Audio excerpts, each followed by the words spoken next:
He thought he was the smartest man in the room. He thought a week in Aspen with his mistress was the perfect Christmas present to himself, disguised as a business emergency. Julian Blackwood returned home, expecting a naive wife and a warm dinner.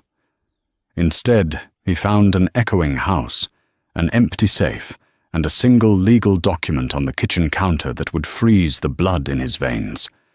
It wasn't a divorce paper. It was a court order. While he was sleeping in another woman's bed, his wife hadn't just left him. She had legally erased his legacy, starting with his son's last name. This is the story of a betrayal that backfired in the most brutal way possible. The obsidian Mercedes S-Class crunched softly over the frosted gravel of the driveway, the only sound in the crisp post-Christmas air. Julian Blackwood exhaled a long plume of vapor as he stepped out, adjusting the collar of his cashmere coat. He felt good. Better than good, actually. He felt invincible. The lie had been perfect. Emergency merger negotiations in Tokyo. It was the kind of excuse that sounded so boring and high stakes that his wife, Elena, never questioned it. While Elena had spent Christmas alone with their 2-year-old son, Harrison, Julian had been in a private chalet in Aspen with Isabel, a 24-year-old marketing coordinator who looked at him as if he hung the moon. He reached into the back seat to grab his briefcase, which he had meticulously packed with duty-free Japanese whiskey and fake receipts he'd bought online, just in case Eleanor asked to see expenses. He prided himself on the details. That was why he was the CEO of Blackwood Logistics, and that was why he believed he could manage 2 lives without them ever colliding. He walked up the stone steps of the sprawling colonial estate in Connecticut. He expected the usual routine. The heavy oak door swinging open before he even turned the key, Elena looking tired but relieved, Harrison toddling toward him, screaming, "Dada!" But the door remained shut. Julian unlocked it, pushing it open. "Elena, I'm home!" he called out, injecting a tone of weary traveler into his voice. The flight was a nightmare. You wouldn't believe the turbulence over the Pacific. Silence. Not the peaceful silence of a sleeping house, but the heavy, sterile silence of a museum after hours. The heating was off. The air inside was biting cold. "Elena?" He walked into the foyer.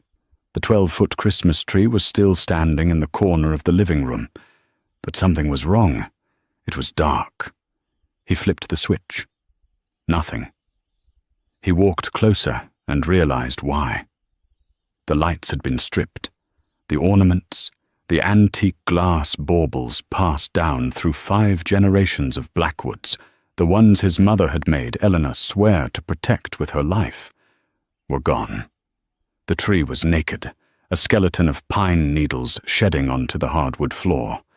A knot of unease tightened in Julian's stomach. He dropped his briefcase and ran up the stairs, his footsteps thundering. "Harrison!" He burst into the nursery. The crib was there, but the mattress was bare. The mobile of spinning planets that he had bought for Harrison's first birthday was gone. The changing table was wiped clean. No diapers, no wipes, no smell of baby powder. Just the faint, chemical scent of lemon disinfectant. Panic, cold and sharp, finally pierced his arrogance. He sprinted down the hall to the master bedroom. He threw the door open.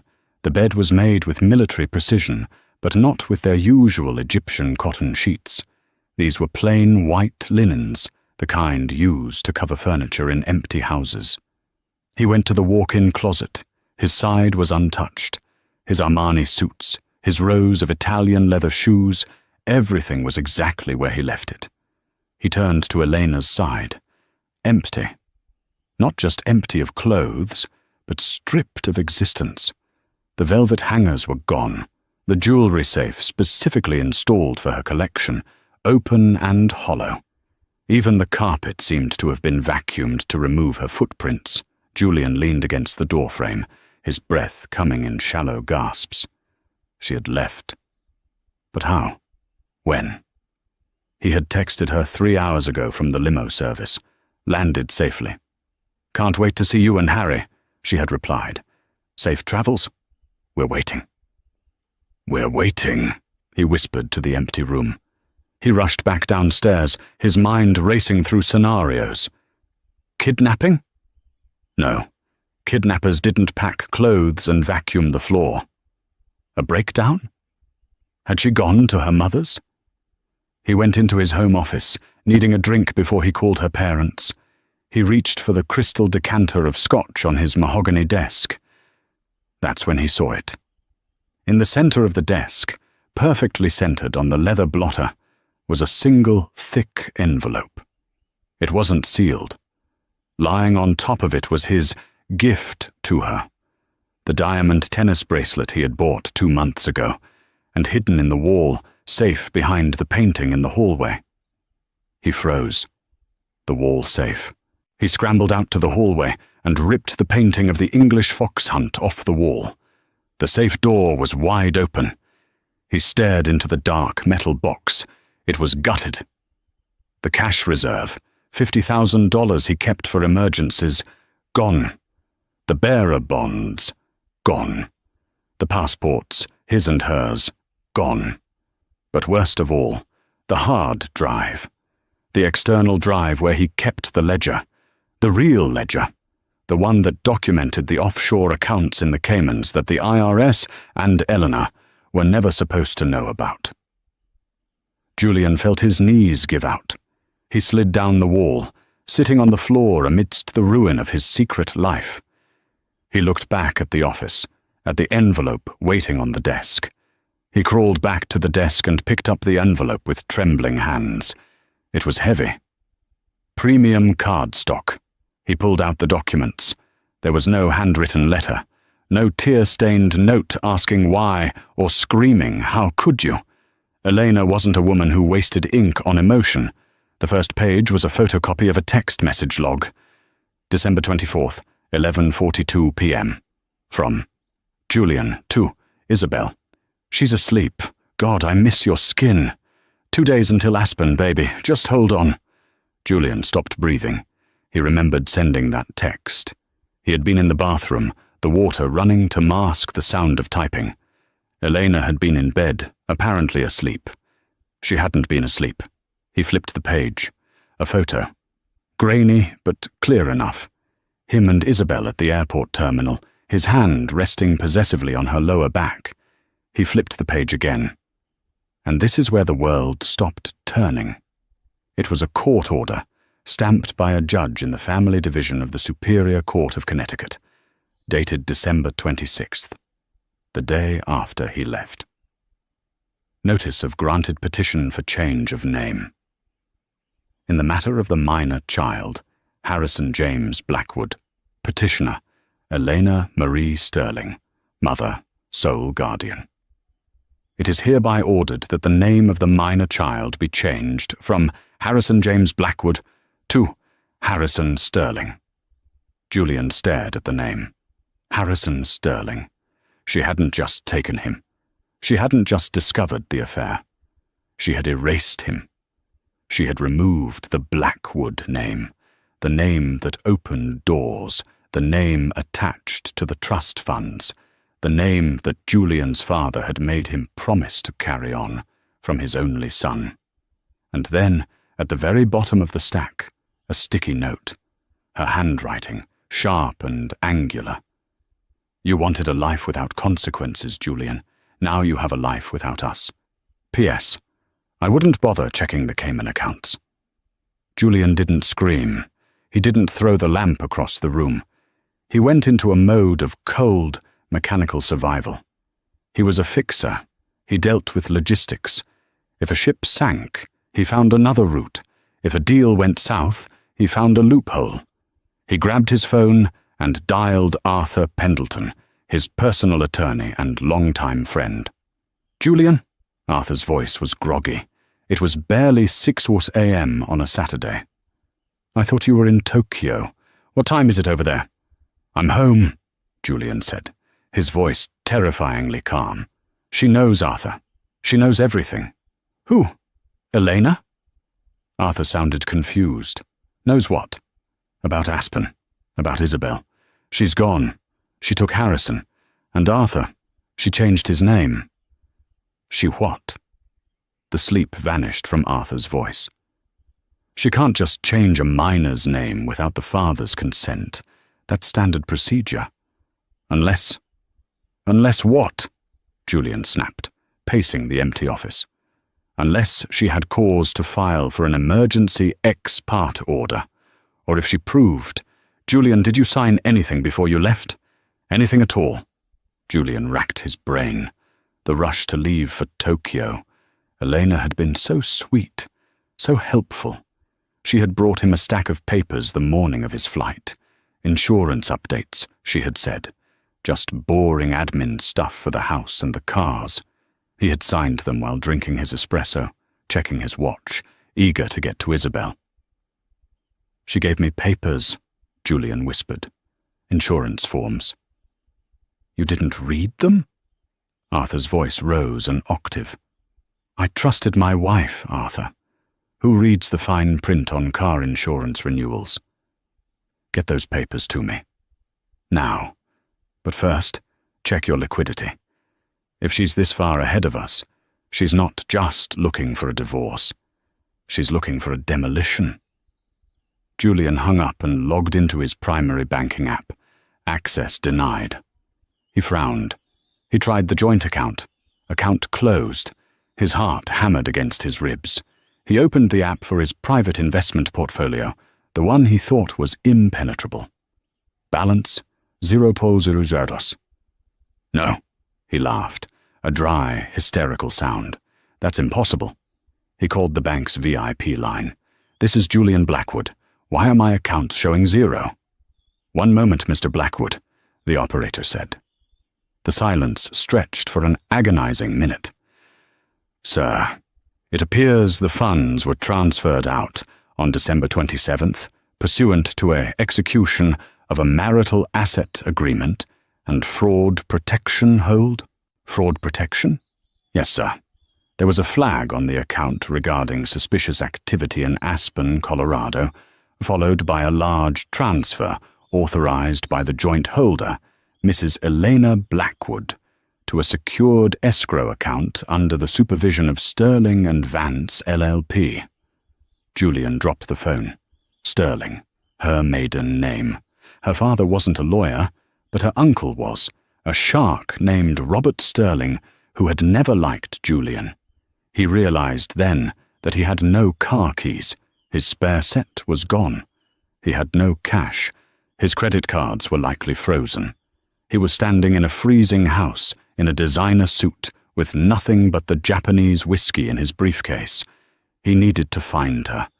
He needed to see Harrison. He ran out to the Mercedes. Fortunately, the key fob was still in his pocket. He fired the engine and reversed out of the driveway, gravel spraying violently. He knew where she would go. Her parents had a brownstone in Boston and a summer estate in Newport. Newport was closer.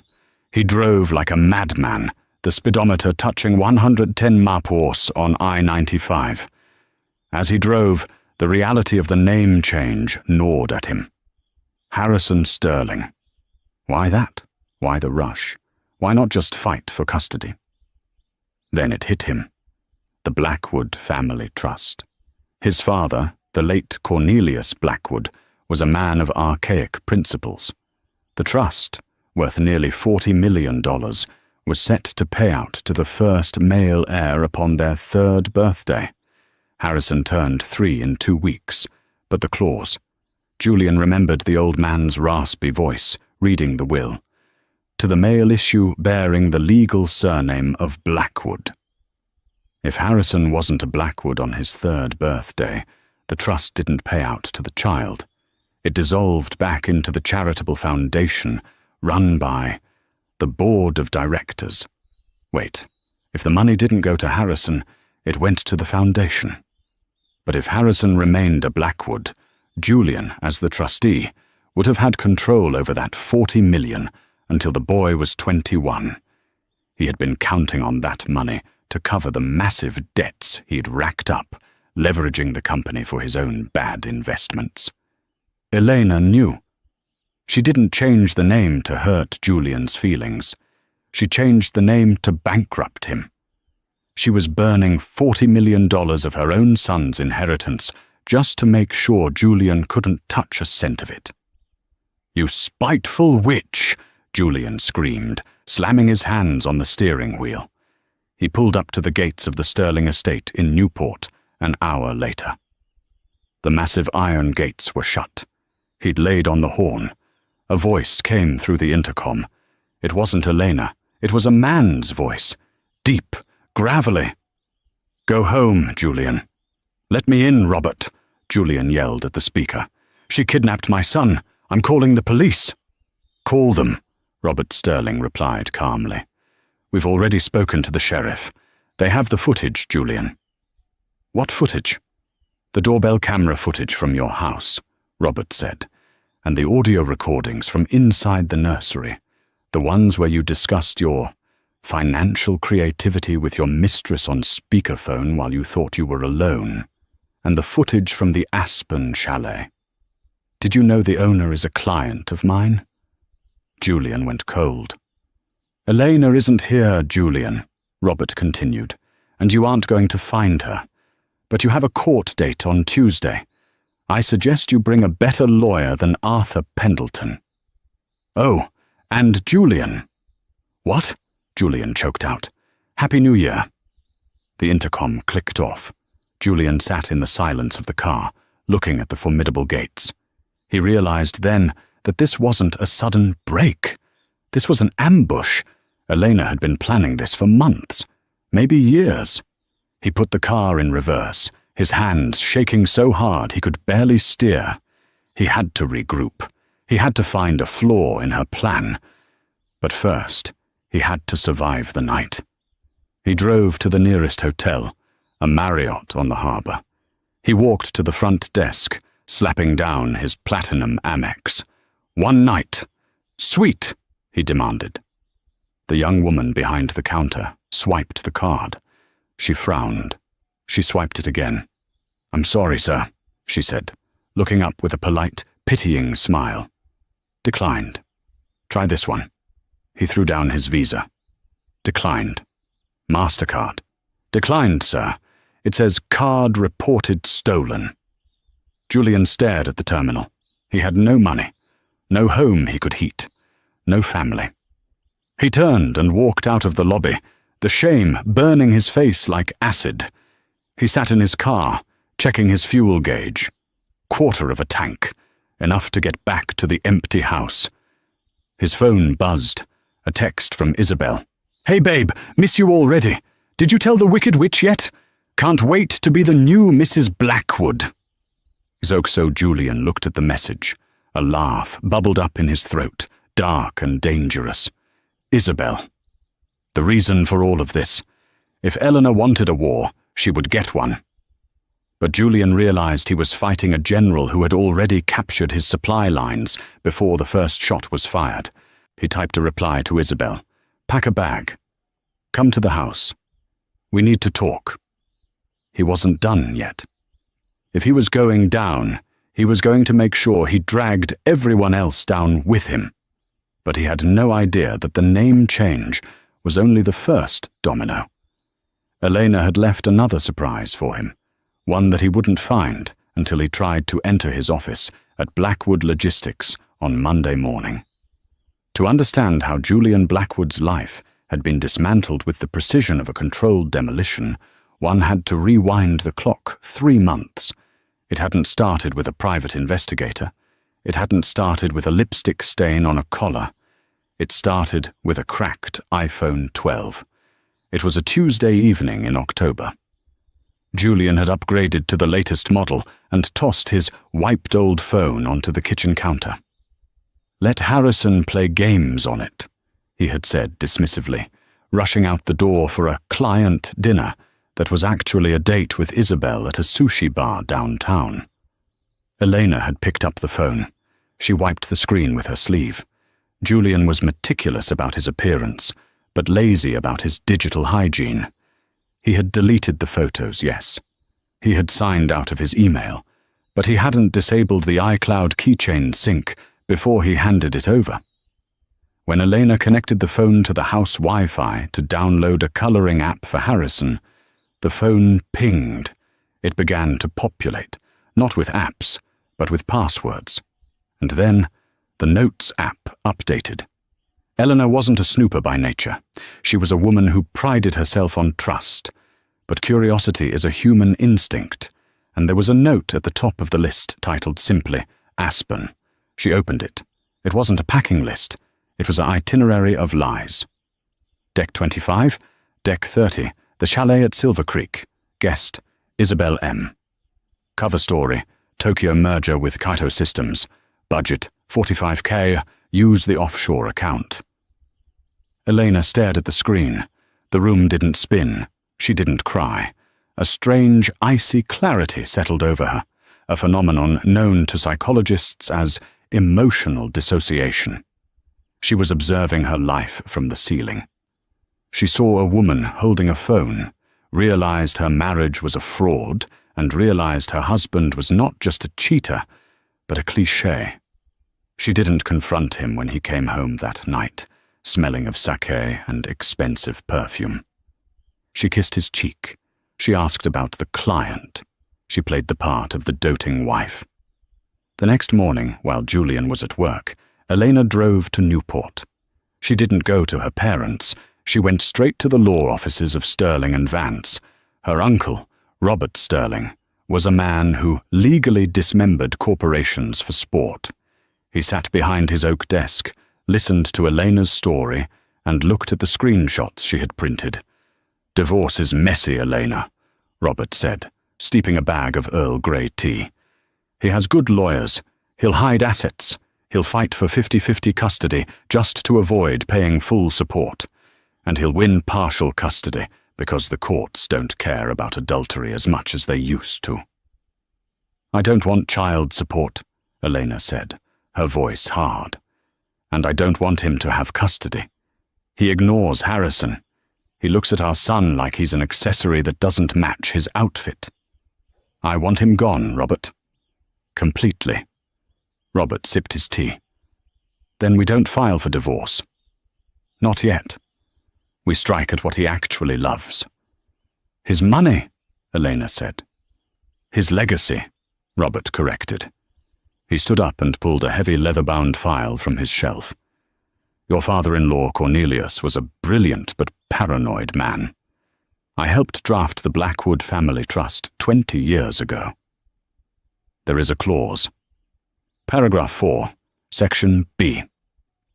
Robert opened the file and pointed to the dense legal text. "The principal sum of $40 million shall be held in trust until the first male heir of the direct Blackwood lineage reaches the age of 3 years. Said funds shall be released to the control of the trustee, Julian Blackwood, for the benefit of the heir, provided that the heir retains the legal surname of Blackwood. Should the heir's name be altered, changed, or otherwise removed from the Blackwood lineage prior to the age of distribution, the trust shall be dissolved and the assets transferred immediately to the Blackwood Charitable Foundation under the governance of the Board of Directors." Elena read it twice. "If Harrison isn't a Blackwood, Julian doesn't get control of the $40 million? "Correct. Julian has been borrowing against his future expectation of this money," Robert explained. "I've heard rumors on the street. He's leveraged himself to the hilt. He needs that trust fund payout on Harrison's 3rd birthday to cover his debts. If that money vanishes..." "He's ruined," Elena finished. "But changing a child's name without the father's consent is nearly impossible," Robert warned. "Unless we have his consent." Elena smiled, a ghost of a smile that didn't reach her eyes. "He's busy, Robert. He's so busy planning his trip to Aspen. He signs whatever I put in front of him. And so, the trap was set. The morning of his departure for Tokyo, Elena had presented the stack of papers. Buried between the car insurance renewal and the gardener's contract was a document titled Grant of Sole Authority and Petition Waiver. It was full of dense jargon, but essentially it gave Elena power of attorney to make any and all legal changes regarding the status of dependents in his absence, and explicitly waived his right to contest name changes in the event of travel exceeding 5,000 miles. Julian, arrogant and rushed, had signed it. He had signed his own execution order with a Mont Blanc pen, checked his watch, and kissed her goodbye. While he was in the air, flying to meet his mistress, Elena was in a courtroom. The judge, seeing the signed waiver and the notarized affidavit of Julian's travel, granted the name change immediately. Harrison Sterling. It was done. She packed the house in 6 hours. She didn't just leave. She erased the life they had built. She wanted him to come home to a void. She wanted him to feel exactly as empty as she had felt reading that note on his old phone. Monday morning, 8 a.m. Julian woke up in the master bedroom of his freezing house. He had slept in his suit, curled up under the dust covers he had ripped off the furniture. His breath misted in the air. He was hungover, hungry, and fueled by a rage that felt like gasoline in his veins. He had spent Sunday trying to reach friends, borrowing cash, trying to find a lawyer who would take his call. No one did. The silence from his social circle was deafening. It seemed Robert Sterling had made some calls of his own. But Julian had a plan. He was still the CEO of Blackwood Logistics. He was still the boss. He would go to the office, order the CFO to cut him a check from the company reserves, hire a shark from New York, and sue Elena until she begged for mercy.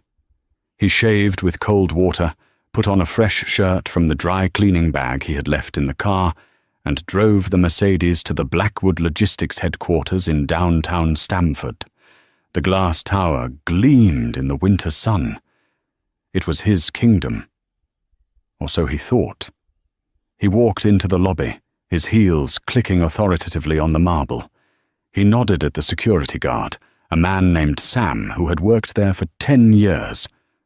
"Morning, Sam," Julian said, breezing toward the turnstiles. Sam didn't smile. He looked down at his console. "Mr. Blackwood, please stop." Julian paused, holding his keycard to the sensor. The light flashed red. Access denied. "System glitch," Julian muttered, tapping it again. Red. "It's not a glitch, sir," Sam said, stepping out from behind the desk. He was a large man, and for the first time Julian noticed the taser on his belt. "I've been instructed to collect your badge." "Excuse me?" Julian laughed, a sharp, incredulous bark. "I own this building, Sam. I am the CEO. Open the gate." "I can't do that, sir." People were starting to stare. Employees were trickling in, whispering behind their hands.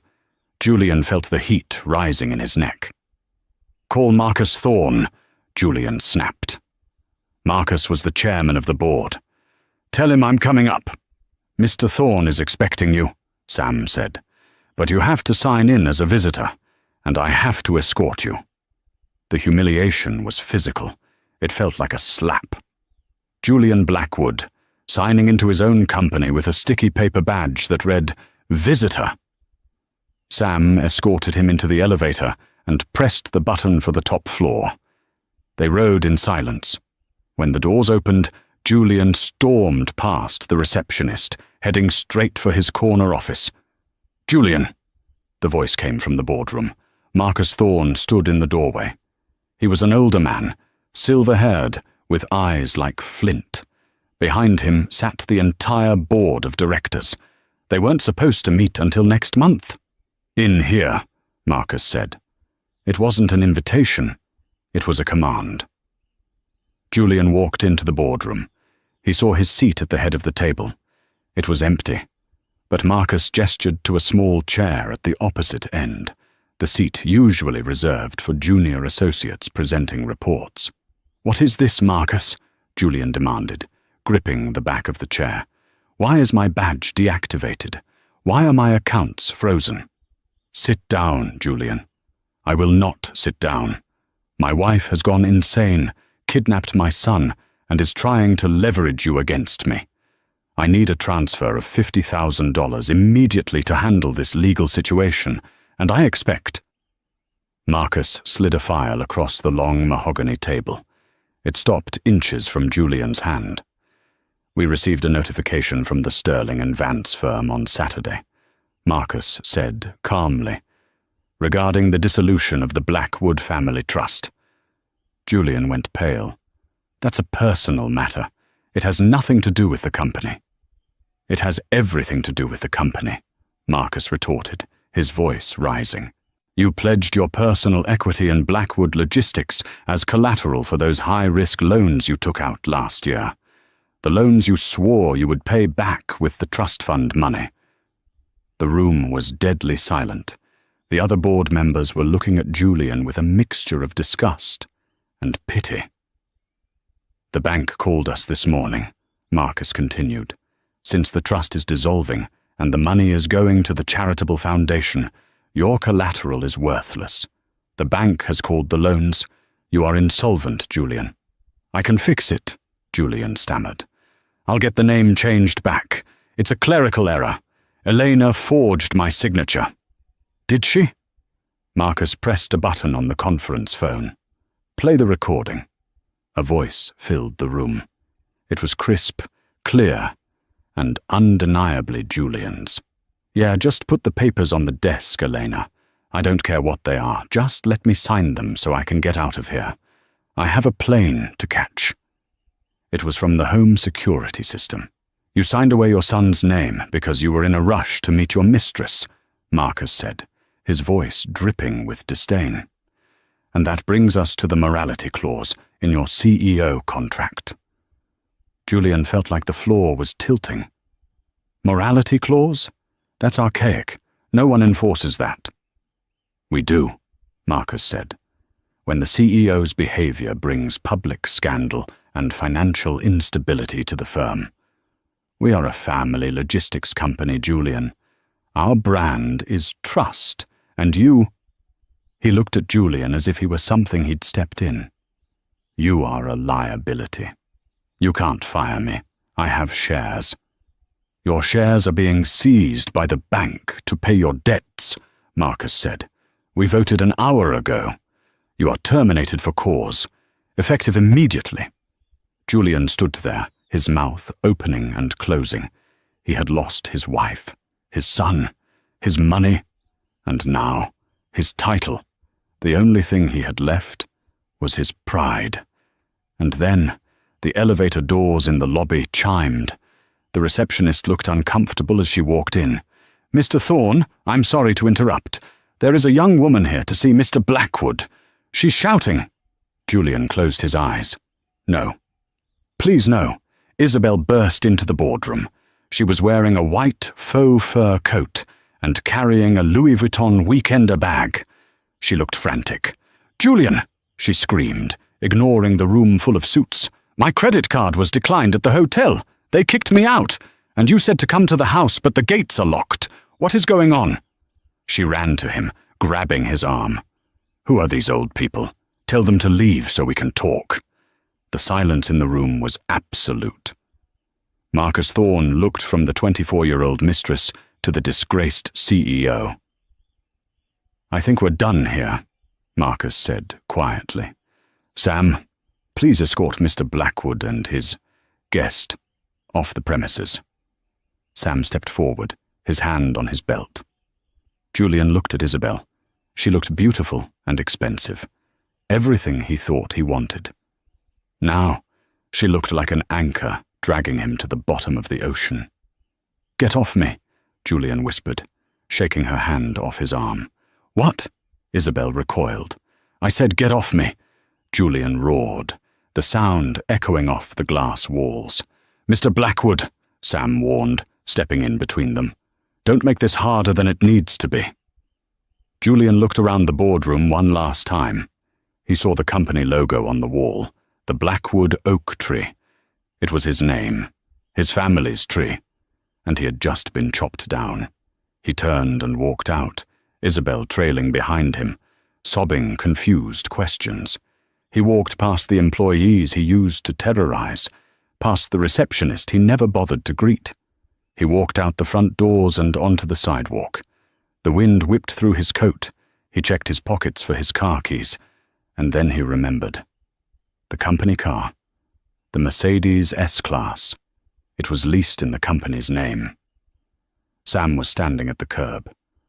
"I'll need the keys to the vehicle, sir." Julian stared at him. "You're taking the car." "Company property," Sam said, holding out his hand. Julian dropped the keys into Sam's palm.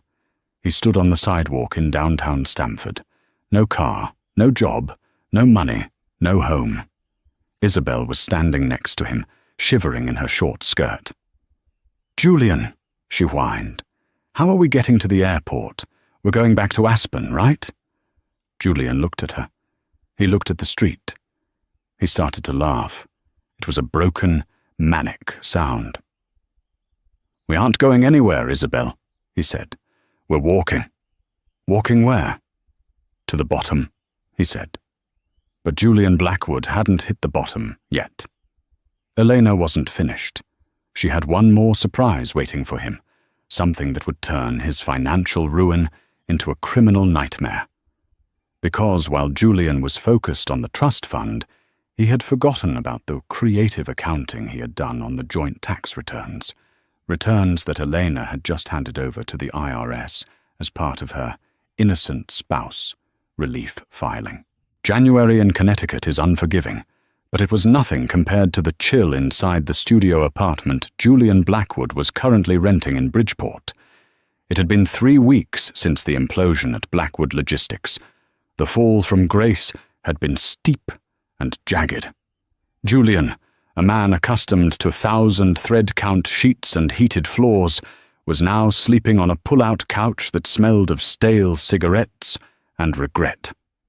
Isabel was pacing the small room, her heels clicking on the cheap laminate flooring. The adventure of the downfall had worn off the moment she realized Julian couldn't buy her a replacement flight to Aspen. "We need groceries, Julian," she snapped, looking into the empty mini-fridge. "And not the cheap stuff. I can't eat this processed garbage. My skin is breaking out." Julian sat at the wobbly kitchen table, his head in his hands. He was surrounded by piles of paper, foreclosure notices, credit card lawsuits, and demand letters. "We have $40, Isabel," Julian muttered. "Until I can liquidate the boat, that's it." "You said the boat was seized," she countered, her voice shrill. "I said the yacht was seized, the fishing boat in the marina. I might still have title to that. If I can just get down there without the process servers seeing me." His phone rang. It was the burner phone he had bought at a convenience store. Only one person had this number. Martin Weiss, his personal tax accountant. Julian grabbed it. "Martin, tell me good news. Tell me you found a loophole for the trust." "Julian, shut up and listen to me." Martin's voice was trembling. He sounded like a man who had a gun pointed at his head. "Where are you?" "I'm staying low. Why?" "The IRS is at my office, Julian. Right now. They have agents raiding the file room." Julian felt the blood drain from his face. "What? Why?" "It's just an audit, Martin. Handle it." "It's not just an audit," Martin hissed. "It's a criminal investigation division raid. They have everything. The Cayman ledgers, the shell companies for the consulting fees, the business trips that were actually vacations. They have it all." "How?" Julian whispered. "That information was on the encrypted drive in my safe.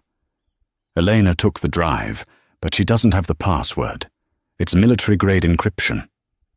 "She didn't need the drive, Julian," Martin said, his voice breaking. "She filed Form 8857. "Form what?" "Request for innocent spouse relief. It's a provision in the tax code.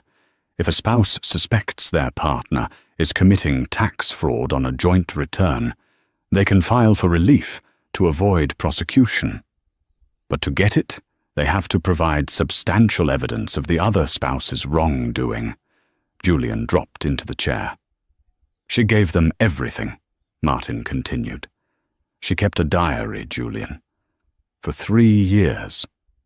Every time you came home with cash, every time you bragged about a write-off. She matched your flight logs with your mistress's Instagram posts and submitted them as proof that the expenses weren't business-related. She handed you to the feds on a silver platter to save herself. Martin, you have to fix this. Fix it. I'm trying to stay out of prison myself. I'm cutting a deal, Julian. I'm giving them you. Do not call me again. The line went dead. Julian stared at the wall. Federal prison. Not just bankruptcy. Prison. Who was that? Isabel asked, looking up from her phone. Is money coming?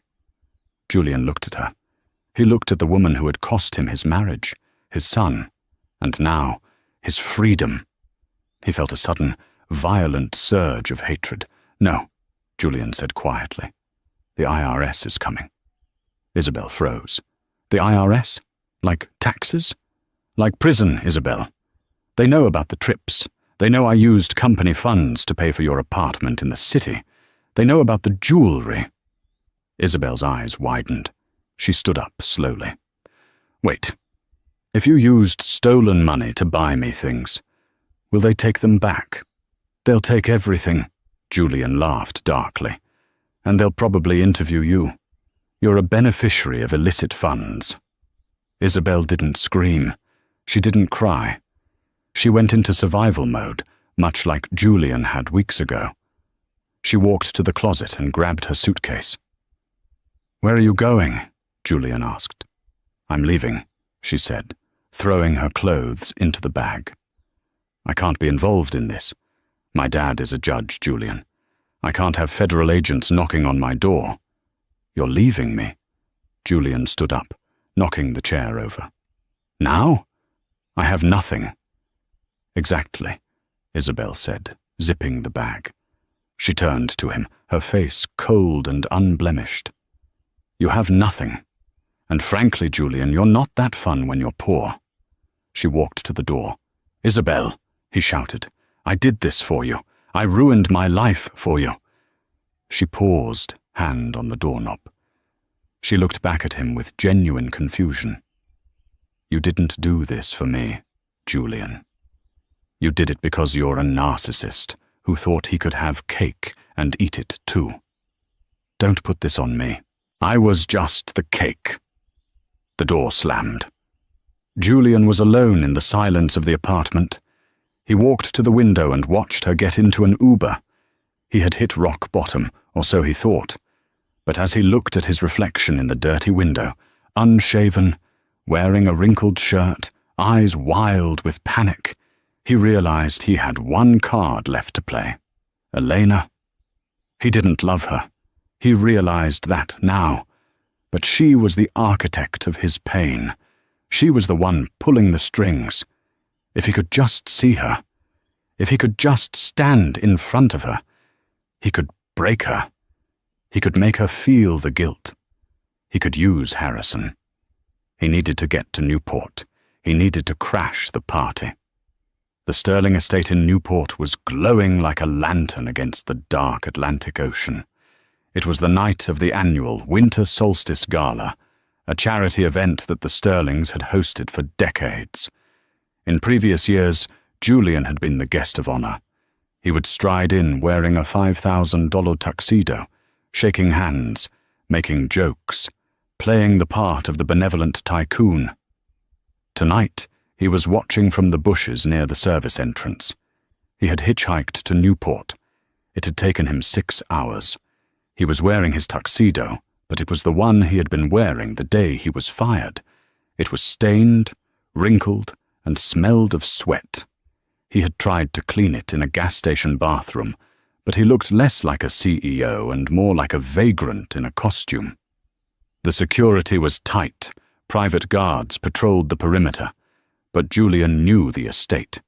He knew about the delivery entrance in the back, near the catering tents. He waited until a van from a floral company rolled through the gates.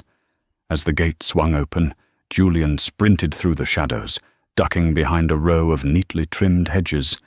He made his way to the terrace doors. Inside, the ballroom was alive with music and laughter. Crystal chandeliers cast a warm, golden light over the crowd. He saw familiar faces, business rivals, old friends, people who had stopped returning his calls. And then he saw her, Elena. She was standing near the orchestra, holding a glass of champagne. She looked breathtaking. She was wearing a midnight blue velvet gown that hugged her figure, her hair swept up in an elegant chignon. She didn't look like a grieving wife. She looked like a queen who had just won a war, and she wasn't alone. She was laughing at something a man was saying. The man was David Vance, a partner at her uncle's law firm, a man Julian had always considered a bore. Rage, hot and blinding, overtook Julian's senses. He didn't care about the plan anymore. He didn't care about leverage. He just wanted to shatter that image of perfection. He pushed the terrace doors open and stepped into the ballroom. The cold wind from the ocean followed him in, causing the candles to flicker. A few people turned to look, then a few more. The chatter died down, replaced by a ripple of uncomfortable whispers. "Julian?" someone murmured. Julian ignored them. He walked straight toward Elena, his footsteps heavy on the parquet floor. He looked deranged, his tie crooked, his eyes bloodshot, his face gaunt. Elena turned. Her smile faded, but she didn't flinch. She set her champagne glass down on a passing waiter's tray with steady hands. "Hello, Julian," she said. Her voice was calm, amplified by the sudden silence of the room. The orchestra stopped playing. "You look happy," Julian rasped, stopping 5 feet from her. He pointed a shaking finger at her. "You stole my son. You stole my money. You put the feds on me. And you're here drinking champagne." "I didn't steal anything," Elena said, her voice carrying clearly to the captivated audience. "I protected our son from a man who sees people as assets." "I am his father," Julian shouted. The veneer of civilization cracked. "He is a Blackwood. You had no right to change his name." "He is a Sterling now," Elena replied coolly. "Because the name Blackwood is about to become synonymous with federal indictment. I gave him a future, Julian. You were only ever going to give him debts." "I want to see him," Julian advanced on her. David Vance stepped forward, positioning himself between Julian and Eleanor, but Eleanor put a hand on David's arm to stop him. She wasn't afraid. "You want to see him?" Eleanor asked. "Like you saw him on Christmas. Oh wait, you were in Aspen. Like you saw him on his birthday last year. No, you were on a conference call on the golf course. You don't miss Harrison, Julian. You miss the trust fund attached to him." The crowd gasped. It was a public evisceration. "I loved you," Julian lied, his voice cracking. He fell to his knees. It was a performance, a last-ditch effort to win the crowd. "Elena, please, I made a mistake, but don't destroy me. We can fix this." Elena looked down at him. There was no pity in her eyes, only a profound exhaustion. "You know," she said softly, leaning in so only he, and the 50 people closest to them, could hear. "I actually forgave the affair, Julian. When I saw the texts in October, I was ready to go to counseling. I was ready to try." Julian looked up, hope sparking in his eyes.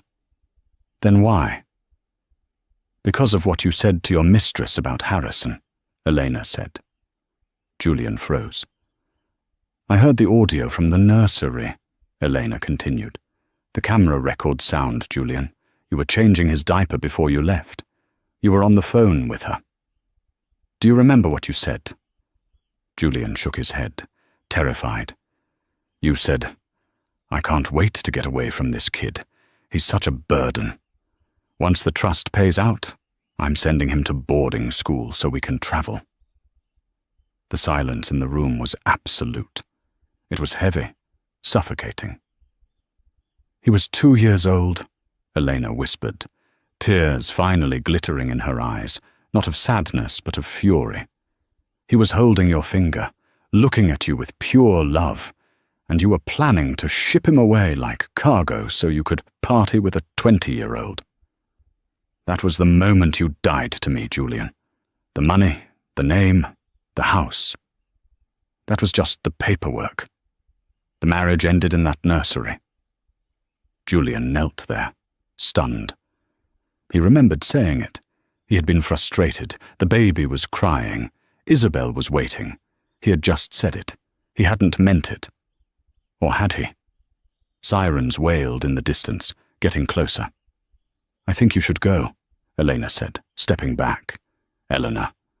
"Security," Robert Sterling's voice boomed from the edge of the room. 2 large men grabbed Julian by the arms. He didn't fight. The energy had left him. The truth of Elena's words had cut the strings that held him up. It wasn't the cheating. It was the cruelty. As they dragged him toward the exit, he looked back. The crowd had already turned away. The orchestra started playing a waltz. Elena picked up her champagne glass, her back to him. She didn't watch him leave. Outside, the flashing blue lights of the Newport police cruisers illuminated the driveway. But there was another car waiting behind them, a black sedan with government plates. 2 men in windbreakers stepped out. The letters on their jackets were yellow and unmistakable. IRS, CID. The police officers handed Julian over to the federal agents.